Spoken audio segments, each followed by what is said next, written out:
Anna, how are you? Great, Jeremy. How you doing?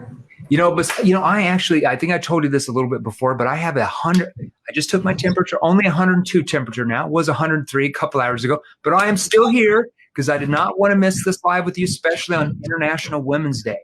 I'm honored. You could be out golfing. I should be asleep in bed, but that's another story. So There's Anna, still snow where I'm at, so I'm jealous. I know. So tell us where you're at. You're in Canada, right? Yeah, I'm in Toronto, Canada. Okay, so you're in Toronto, Canada, and what do you sell? Why don't you tell everybody what you sell? I am a residential real estate agent. Okay, so you're a real estate agent. How long have you been selling real estate? This will be my 20th year. Okay, so you got a few years of experience. Just a few years of experience. You're a sales vet. Okay. Yes. Now, I always start off asking this question. Were you born out of your mother's womb with advanced questioning skills? Absolutely not. Okay, so you weren't born on your mother's womb advanced. What about advanced tonality skills? Were you born out of her womb? Okay. No. What about advanced objection handling and prevention skills? 100% no. Okay, so what you're suggesting to everybody is that you were not born with any of these skills, that you had to learn and acquire those skills. And I'm still learning.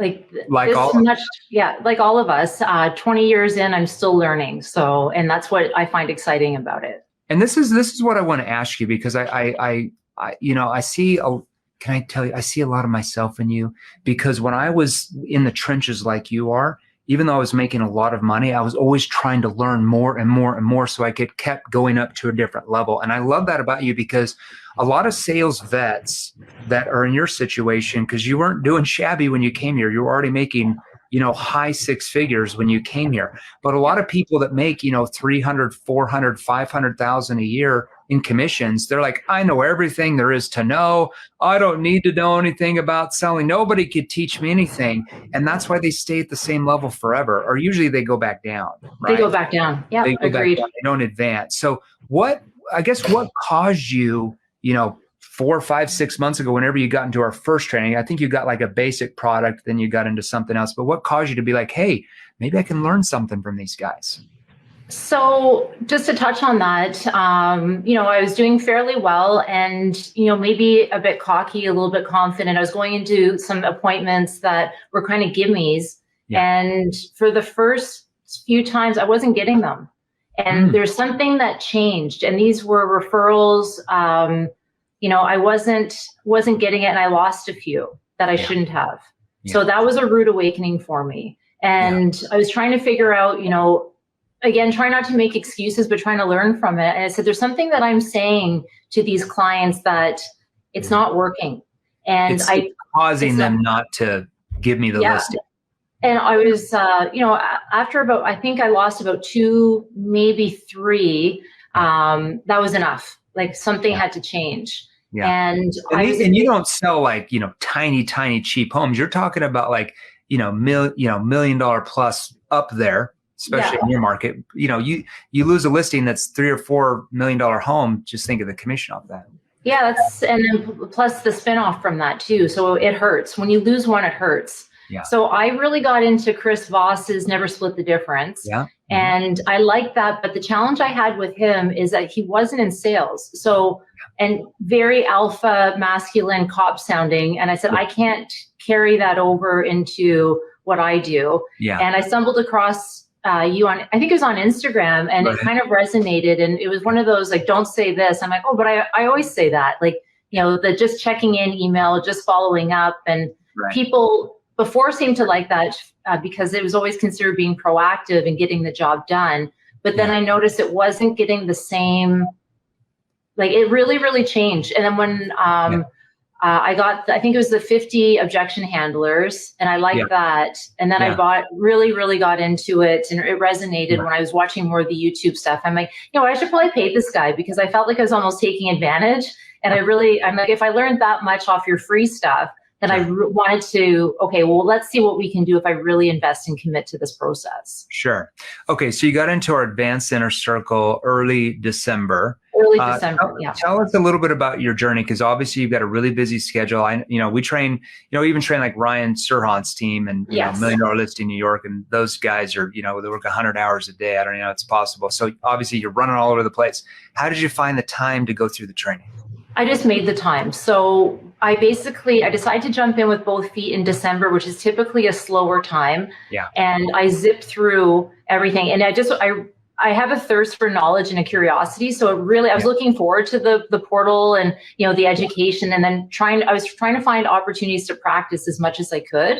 Yeah. So I wanted to get that all out of the way during a slow time so I could hit the ground running in January. Yeah, and it's fascinating because when you say zip through the portal, that portal is like 34, 35 hours long. So it's not like a 2-hour, I'm zipping through it. So you put in a lot of time, and you're on the advanced inner circle training calls that we're having every week. Yeah, and sometimes I jump on 2 like back-to-back ones. Yeah. And so just because I had some time to kill.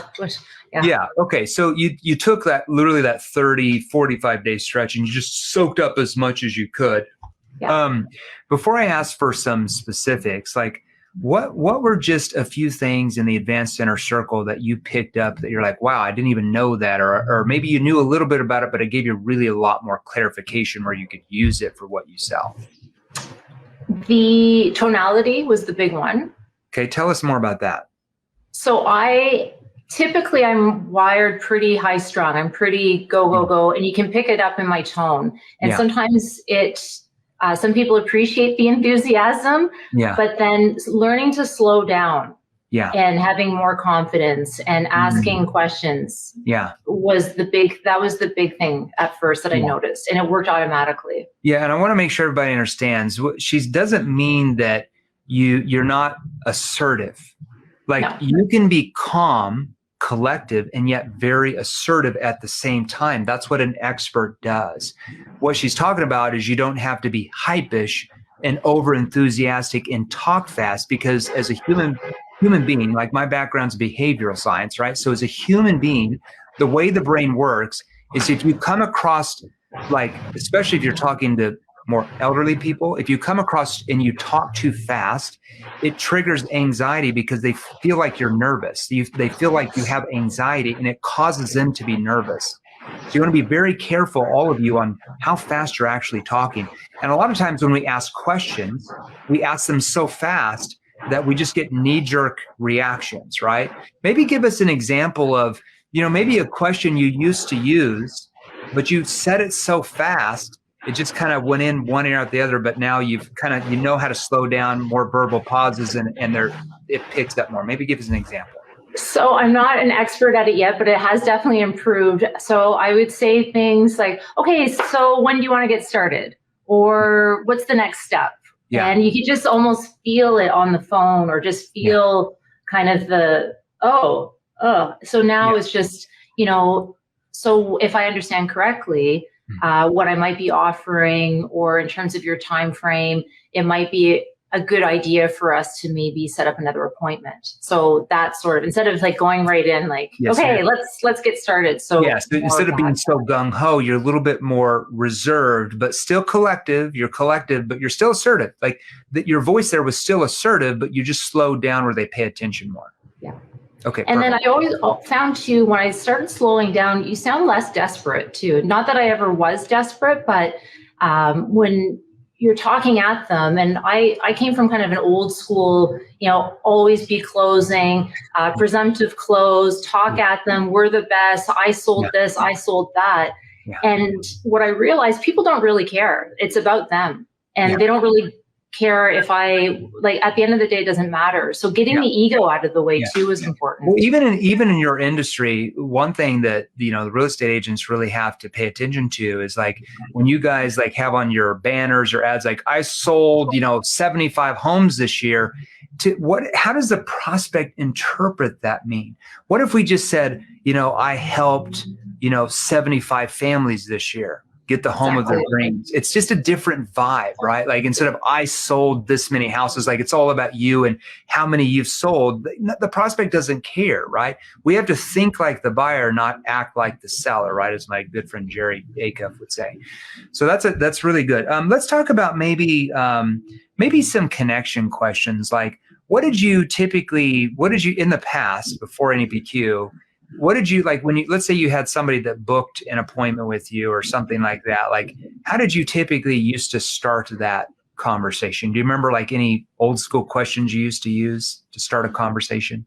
Oh, totally. Like just what you say not to say. So everything that you say, don't say, like, oh, how's your day? Oh, what did you think of the game last night? Oh, did you follow this? Like just that fake.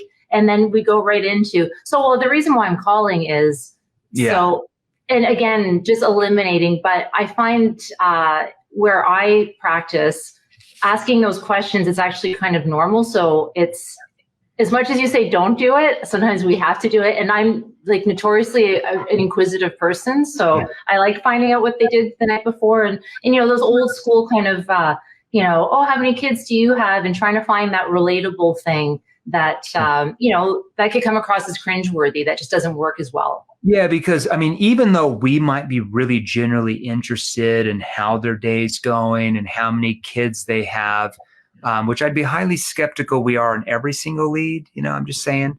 But let's say that we are generally interested. Most of your prospects don't believe you are, just because 100%. Every salesperson that's ever tried to sell them anything is asking the same predictable questions. So all that does, it's kind of like in the military, you know, when somebody who's been in a war, they hear a gunshot go off as a civilian, they're like, you know, they're just like, they go into that, what is it? PTSD. PTSD, yeah. It's kind of like the way in a prospect, right? Yes. Because we're continually marketed to and sold to all the time. When we hear words or languaging that every salesperson says or use, it triggers that reaction, and they associate us with all these other negative experiences they've had with all these pushy salespeople. And that's not a place any of you on here want to be in, I can assure you, because it just triggers their guard to come up, right?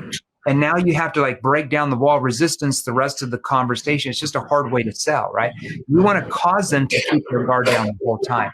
Maybe give us, you know, there's a lot of different connection questions you have to ask for your industry, but maybe give us an example of a connection question you've learned now that really starts to open them up. So most of the conversations that I have now are with home sellers. Okay. So I like to find out, you know, why now? Why are they thinking of selling? And I work with a lot of downsizers, you know, and understanding why they chose a certain neighborhood to buy. So getting to open up to that aspect. So the connecting, like, you know, so where do you live now? And what do you like most about that neighborhood? Or what do you love most about the home? And it kind of gets me a little bit more information without sounding too pushy. And then I'm able to connect. So I don't know if that's an A+ in your... Yeah, no, that's good. Now, you said something that's really important. You know, here's my board. Remember when we always talk about the verbal, you know how I beat this into everybody in our circle, right? So the important thing is like using verbal cues when you're going from question to question. So when you learn verbal cues, like, okay, but what do you like? So when you started applying that leading into the question, how did the conversation start to go compared to what they used to be? It was fluid. Yeah. And I could hear them I barely said anything, and just those verbal cues, and they would just open up. And what's interesting, a big win that I had about 2 weeks ago, it was a call from a client who called one of my competitors, who makes me look like a non-producer in my business. And he went into old school sales tactics, and the client was so turned off by him. I asked 2 or 3 questions with your approach with the NEPQ. And when he hung up, right before he hung up, he said, "You're the most refreshing realtor I've ever spoken to. And what a night and day difference." And I barely said anything. And it was just the verbal cues. Yeah, because it sounds conversational, right? It doesn't sound scripted.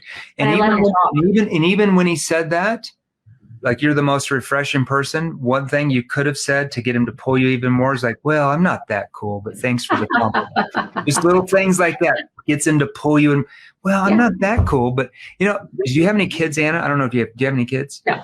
Okay. Okay. So you can't use that. But I said, "Well, I'm not that cool, but thanks for the compliment." "Oh, you're cool." See, just pull them in a little bit more. All right. What's a good question you've learned now from the Inner Circle program about how to help them see that maybe they have some problems they didn't realize they had? How do you pull out maybe some problems? I guess, so that's a good question, because when they're calling me, they're already motivated. So when I usually get them, they're already... How do you get them more motivated though? Like they're motivated here, but how do you take them from here to here? Well, the interesting thing is because the market changes. So what we want to do is make sure that they're on this side of the market. So, you want to understand, we don't have a crystal ball going down the future. I can't predict how the market's going to be. So now might be a better time to start thinking about it. So kind of creating that urgency and to, perhaps now is a better time to start discussing that. Yeah, because even a consequence question around, well, what happens if you wait? What happens if you keep pushing down this down the road, and then like economists are saying, the market keeps going down another 20%, and here you are a year later, then trying to sell it, but now you're getting 20% less. Like, what are the consequences for you guys at that point? See, that's a consequence question. And the flip side for that with buyers, we always have buyers who want to time the market. Oh, the market's going to crash, and then they're on the sidelines. So it's basically, a good consequence question would be, there's no perfect time to buy. A year from now, you might still be renting, the costs have gone up, so you're even further away. So it's basically, again, trying to understand and get them to make a decision a little bit. Have you thought about the consequences of what happens if the market stays the same another 2 or 3 years and now your rents keep going up? Well, I mean, what happens at that point? Exactly. Yeah, consequence questions. All right, good. Now, typically, when you ask consequence questions like that, how does a prospect react to you? At first, they stop. You can hear them pause, and you can hear them go through kind of a mental process, almost like if you can hear the gears grinding a bit. They're internalizing the question. Yeah, and like, oh, and then I find they'll open up a bit more, like, oh, well, rent has gone up, or the expenses have gone up, and the market that I'm in, if it dips a little bit, it goes back up. So, there's no perfect time to buy. And it gets them kind of like, oh, well, maybe now is a better time to start thinking. What the consequence questions are developed, how I develop them is to get them to question their way of thinking that's allowed their situation to keep happening. Because like you said, you're doing it exactly right. If you're seeing that they're internalizing the question, they're starting to think that maybe their way of thinking has kept them where they're at. So maybe they need to think differently, and they become open to that. That's part of what consequence questions do. Now, when you ask your consequence questions, how do you want to ask them? You want to start off asking them in a skeptical, challenging tone, but towards the end of it, your voice kind of lowers down into more of a concerned tone, right? Right. What happens if you guys don't do anything about this? And like the economists are saying, the market keeps going down 20%, and here you are, a year later, and now you're having a hard time selling the home. Like, what happens to you guys at that point? See, that tone goes into that concern tone, right? And the other thing too, where it comes up a lot, because in the market that I sell in, there's about 75,000 realtors. So oftentimes you'll get the interview because they're unhappy with their current realtor. So we get them. So a big consequence question I'll ask is, if you were to stay with that agent or that broker, do you want to risk, what would happen if that you stayed with them? What are the ramifications for you if you keep staying with that broker and you still have XYZ issue? Right. What are the ramifications, or what are the consequences if you stay with XYZ and XYZ happens? Yeah, that's a good question. I like that. Yeah. Okay, so let's talk about closing. How did you used to try to close? Press hard, we're making 3 copies. So that's an old school one, because when I started, it was still carbon paper. And again, that'll always be closing. I was never pushy on the appointments. I would go kind of with a 2-step approach. Yeah. And then the closing would be, I would kind of be a little bit aggressive, a little bit pushy sometimes. Yeah.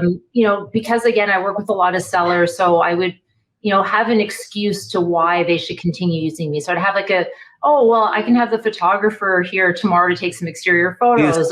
Close. Yeah. Yeah, always. Now, that works if they've already decided to use you. So in that sales conversation, if they're like, yeah, I really like Anna, and then you assume they'll just go with it. But if they're still kind of like they're not sure and you try that, they're like, well, I didn't say I was ready, or, well, I'm not quite sure, I want to keep looking around, and now you trigger resistance, right? Exactly. Yeah. So that's what kind of backfired on me a few times, because when I try to use that same approach, I said, I can have the consult there, I can have the stager, I can have everything ready, follow up the next day. And that's when I lost a few. I'm like, okay, well, something's changed here. Mm-hmm. Yeah. And so that's why I what really are you asking invested. now? Like, what's a good commitment question you use now to get them to commit to take the next step? So the commitment question would be, like, what I usually like to do now is the, you know, how do we feel about like what I've had to like say? Like, are we comfortable? You know, or is there anything else that I could kind of go over? You know, did I miss anything? To eliminate the let me think it over, let me talk it to my wife or my husband, and then just trying to get the objections that. How do you feel about what we've discussed so far? Oh, yeah. Blah blah blah. Do you feel like this could be the answer? And I usually say, like, do you think I could be the right person? You know, do you feel like I would be the right fit? And I let them say, you know, yes. But then I let them explain, like, oh, well, why do you think I would be? Another question you could use for instance, would you feel comfortable working with us to sell the property? Do you feel comfortable working with us to sell your property? That's another question you can use for your space for sure. Now, and that's something I'm still working on. So that's one thing. Like, I'm not your A+ student yet. I'm definitely still learning. And because I've been fortunate, I've been busy, so I've been missing some of the calls, so I'm a little rusty. So I may not be the best example for your interview today. You're on pace to make $1 million this year. So hopefully over that this year, yeah. Well, over $1 million. Yes, I know you just had $135,000 a month. Congratulations. Thank you. Well done. Okay, so the good thing about that last commitment question, do you feel like this could be the answer for you? Is they're going to either say, yes, I do. And then you say, but hold on, why do you feel like it is? Then they expand on why they feel it's what they're looking for. Or they're going to say, yes, I do, but, and then they tell you the concern. And often the but would be, well, we want to talk. We have 2 other agents coming in. We want to interview them. And that's where I'm still working on that, like kind of that finesse. Because I can tell you what to do. Yeah, so I don't want to push them where they feel that they don't have that option. Yeah, that's not a problem. What are you hoping that these other agents will say to you? Yeah. Well, then they're going to tell you. And a lot of what they tell you is what you need to focus on. Exactly. Or then what would they maybe say? Well, what are you hoping that they'll say to you when they come over? Tell me what the average person might say to that.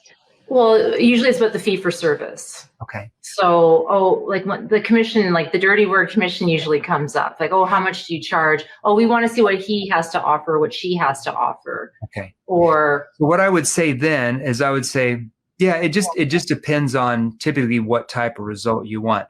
A lot of people ask me why I charge so much in my fee.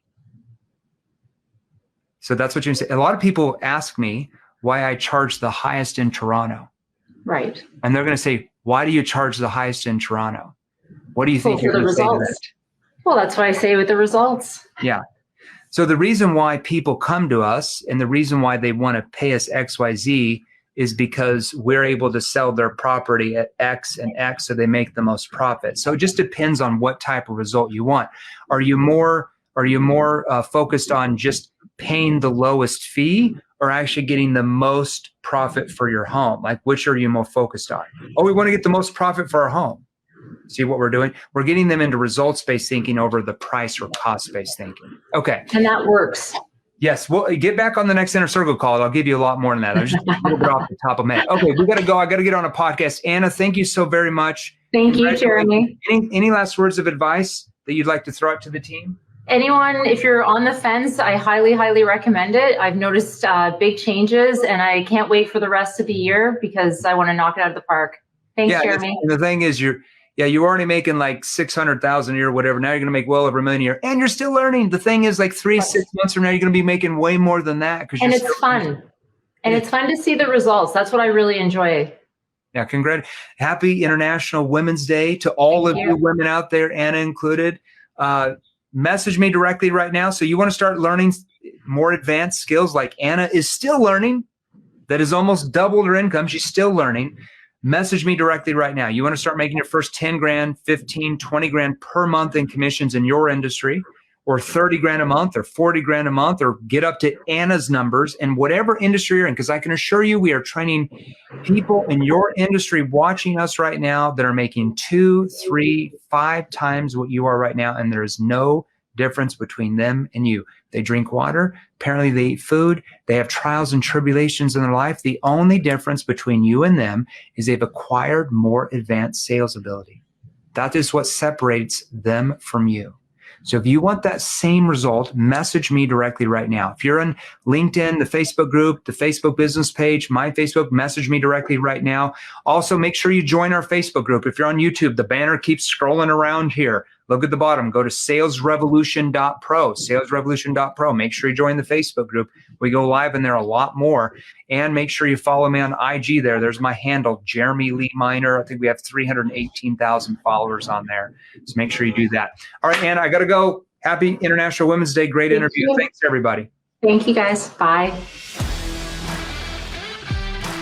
Hey guys, if you enjoyed these, here's another you can watch right over here, right over here. Join our free Sales Revolution group. Click the link below, join us, and we're gonna help you. Thanks for watching. We'll see you real soon.